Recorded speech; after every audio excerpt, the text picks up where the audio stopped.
welcome back to the channel. In this video I am going to show you the new radio I installed in my car.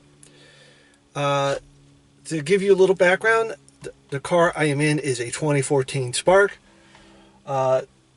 Everything was original until yesterday. So this is a double DIN radio. It came with the radio connections and the power connections. The power connections are the same as a regular power supply in a computer. You have your 12 volt, you have your ground, and you have your 5 volt. Now, here's where things are similar. In this case, in your car, the 12 volt is your ignition. The 5, when you turn your key to accessories, the 12 volts kick in, then the 5 volts kick in, and obviously you have a ground so it doesn't catch fire. Same thing with the computer, same thing with Konami's Dance Dance Revolution, the first generation stuff that happens too, otherwise the machine won't boot. So now that's out of the way. Yes, before anybody notices anything, yes, there's blue tape. I'm having fitment issues with the radio bezel. I have to fix that. That is fine. It does not keep the car from running. I went driving last night on a bumpy road. It did not fall out. So I am going to turn. I am going to power up the radio here. Now, this sound is going to sound very, very familiar if you own a Dodge Challenger or Charger.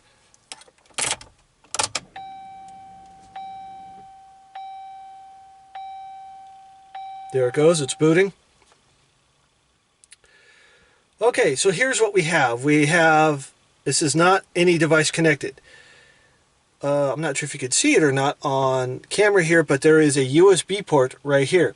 What this USB port does is basically, this is an infotainment system. This is Apple CarPlay compatible, and it's also Android Auto compatible as well. So I'm not sure if you can see it on camera, the buttons light up different colors. Now you would think this would be the power button to the radio. It is not.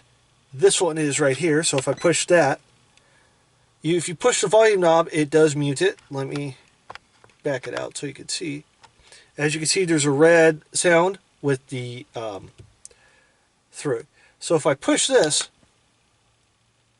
okay, it's AV in. Here's the cool thing about this. I could hook up a DVD player to it. I don't recommend that. This unit came with a backup camera, which I did not hook up. I would have had to drill holes in my trunk lid, and I didn't want to do that. I don't want to modify this car too much. I want to keep reliability. I don't want to cause myself leaking and all that if I do it wrong. So push it again. And this is the radio.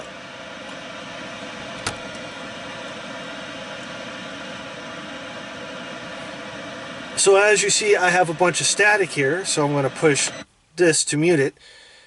This over here, you have P1, P2, P3, P4, P5, P6, just like the original radio. The P1, P2, P3, P4, P5, P6 is your presets for your radio. So if this is what they call seek.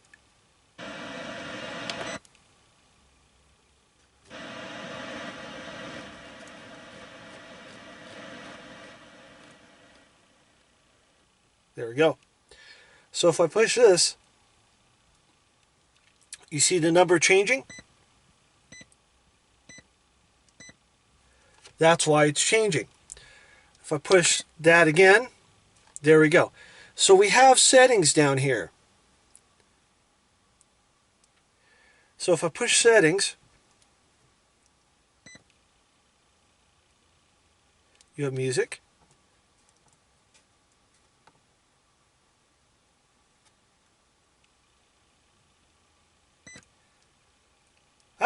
You could dim it.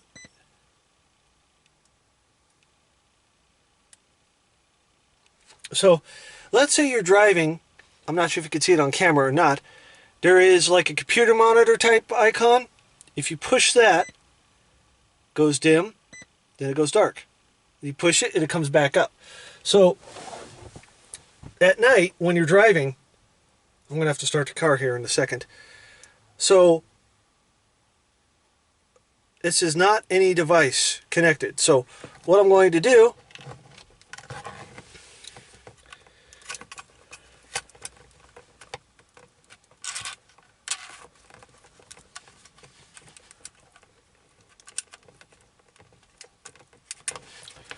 is take the USB-C adapter I have in here, and I'm going to plug it into this radio. And the reason I'm doing that is because I'm going to use my iPhone 14 to do what I need to do. So just give me a second here. I don't want to drain the battery, so let me start the car.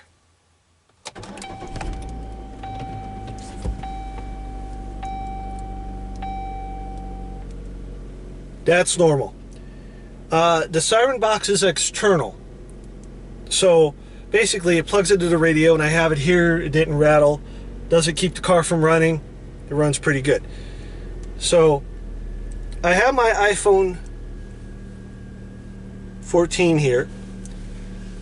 I'm going to take this cable and I'm going to plug it into the radio. Just like that. Now I'm going to plug in my phone.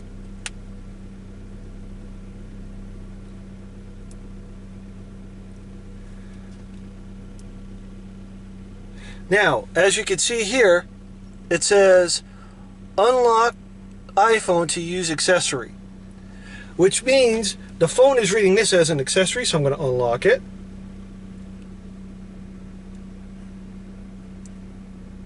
It's loading. I have to enable CarPlay. So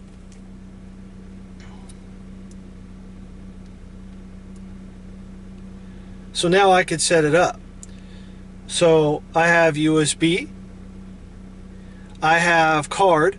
This does have a micro SD card. Autoplay. Phone link.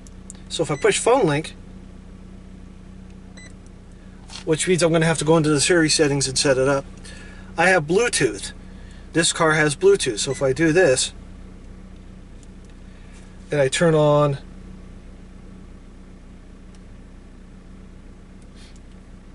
that, so what I have to do is, what I can do is turn on Bluetooth.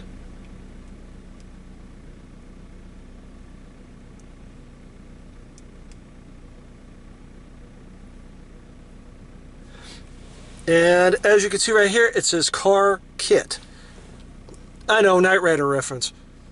Push that. Bluetooth pairing request. I'm going to click pair.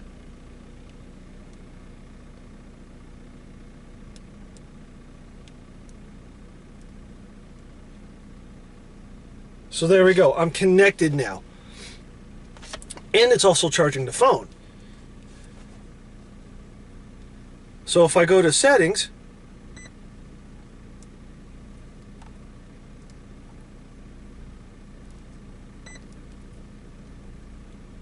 I can make a phone call. Just like you can on the original Chevrolet MyLink. So I got to set up the phone.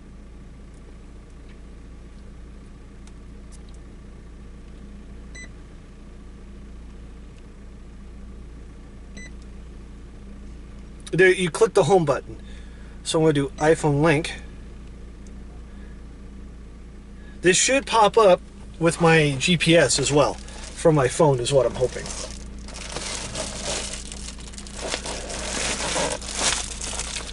So I gotta put the sun visor up. So we have USB.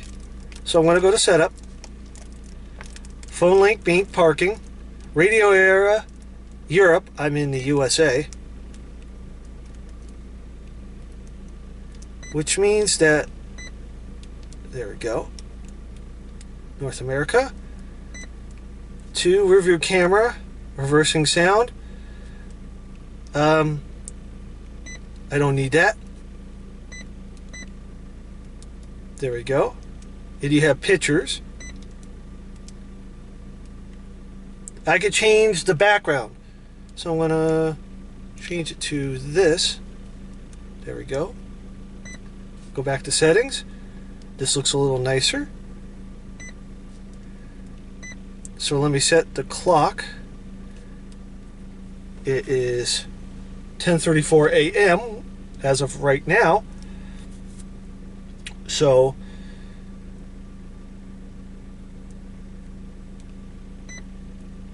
let's go to clock.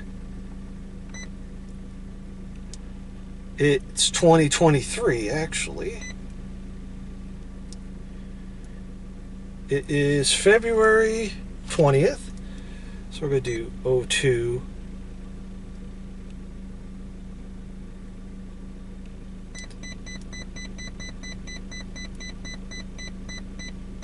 20 9 10:35.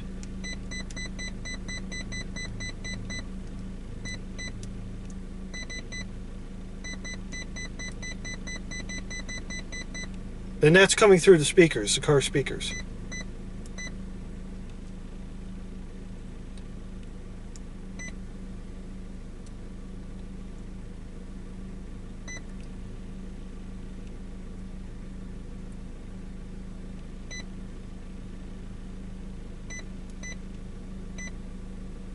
There we go, 10:35 a.m. So that is done. You can choose font. And it has a bunch of different languages that you could choose from.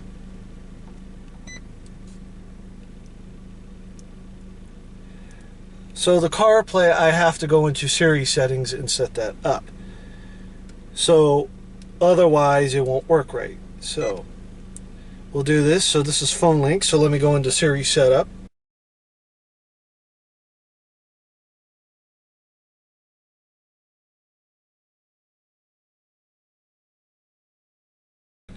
Alright, so it should work now. It won't work now.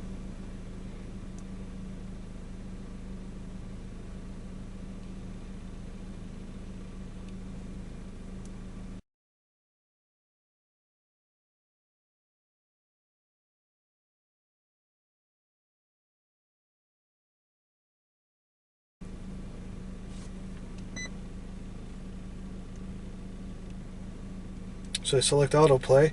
There we go, that's what I'm looking for.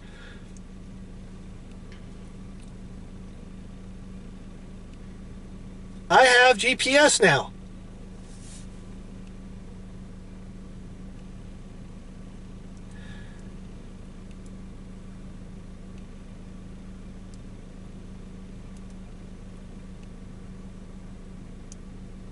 And it's running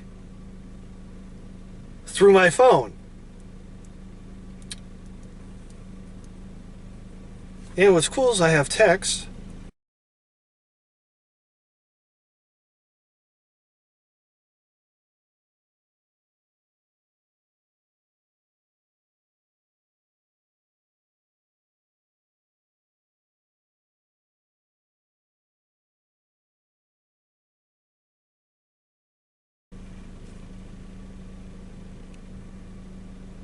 And it's listening for what I'm doing. This is the Siri. If you ever watched the 2008 to 2009 Knight Rider series, you would see this.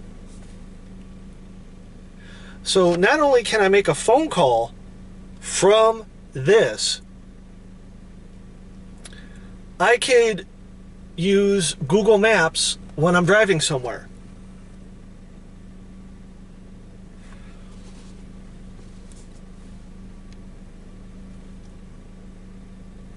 I do not have location turned on for obvious reasons because I'm not going anywhere. But and it's reading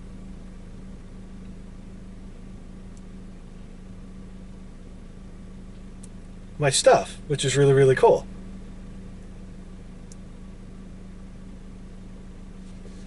So it doesn't show the password settings.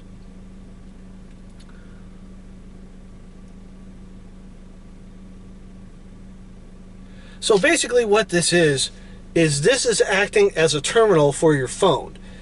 If you ever heard in networking, there's things called terminals in networking rooms. And basically what it is you have a computer in a locked room and you use a terminal to get in, remote.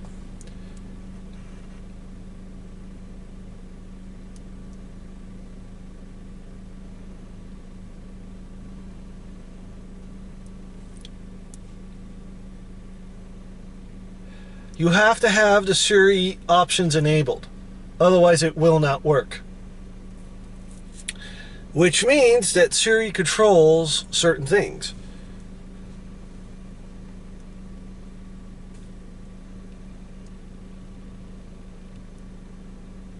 So I wonder, so here's what I'm going to try out. There we go. I'm going to disconnect it via Bluetooth here. And we're going to see what happens. Okay, so it's running through this line on my phone. It's running through the USB cable. This radio was $68 on Amazon. I had to get the bezel separately because I needed the full conversion kit. Yes, I'm having Fitbit issues, but that is okay because the reason I wanted to get this radio was because OnStar, this is a 2G reliant car. So what happens is the what they call sunsetting. I know I stated this in another video. There's no longer 2G, and I wanted certain things, and as you saw in other videos, I tried to upgrade to an OEM radio, and it didn't work. It was locked, and all that. So here's what I want to see right now. I want to see if this will work.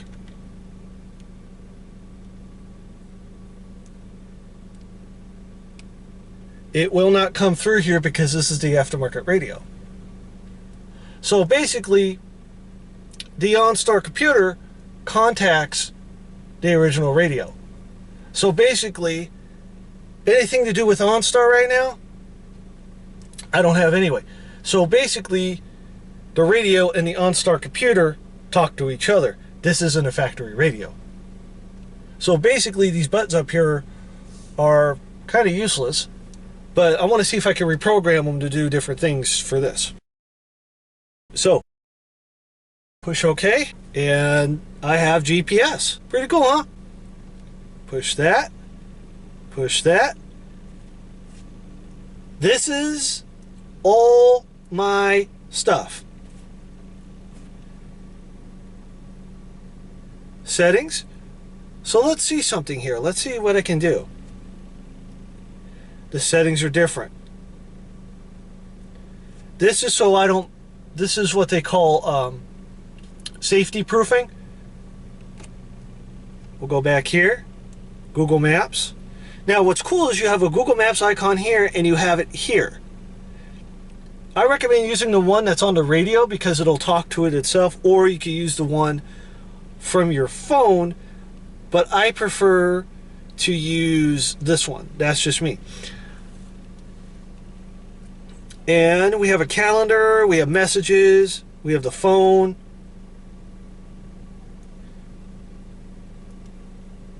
I'm not going to do the phone because there's numbers in there. I don't want to do anything to somebody.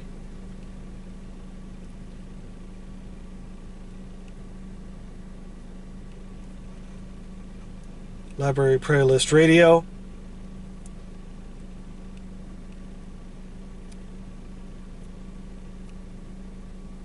Now playing. There we go. We'll do that. And there we go. So I'm using GPS from my phone.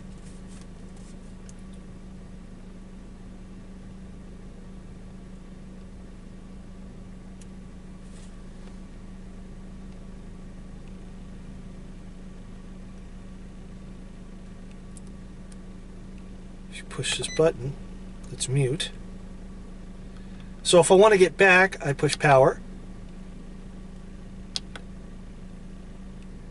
Back to the radio. There we go.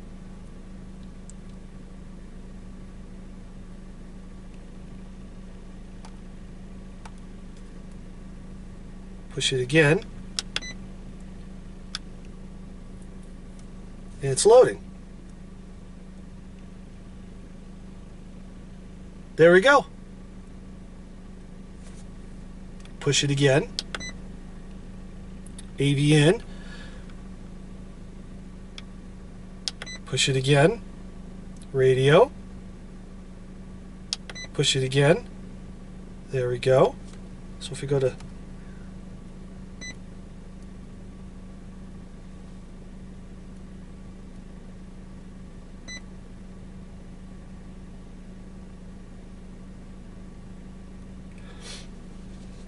So now I got to turn Bluetooth back on.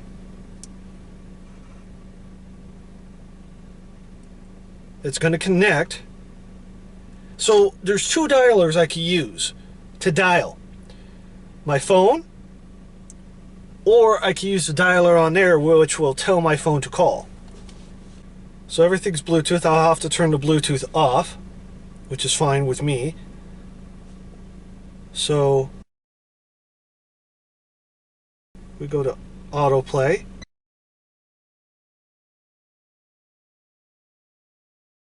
There we go. All right. So as you saw, I demonstrated the radio, how it works. You can do certain things. Now, here's the cool part about this. The factory radio, when you shut off your car and you open the door, stays on for a little bit. Then the body control module will tell it to turn off. This radio communicates perfectly with that. So I'm going to shut it off, turn my car off. As you see, the radio is still on.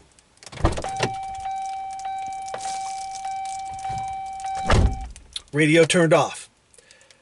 That's good because now you're not going to drain your battery. So anyway, with that said, that is it for this video. Please comment, like, subscribe, and click that bell for more notifications.